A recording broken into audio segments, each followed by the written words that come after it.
Prep the surface to an ICRI CSP 2 by mechanical grind.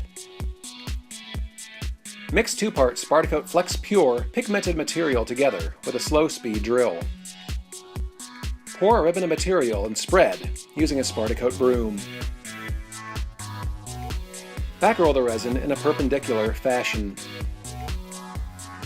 Following the backroll, broadcast chip to refusal.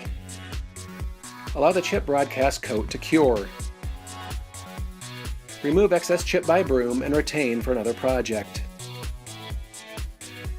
Scrape the surface smooth, working in 3 directions. Discard the excess chip and blow the debris from the surface.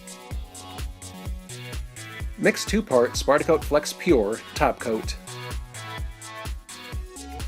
Apply a ribbon of material onto the surface and broom the resin.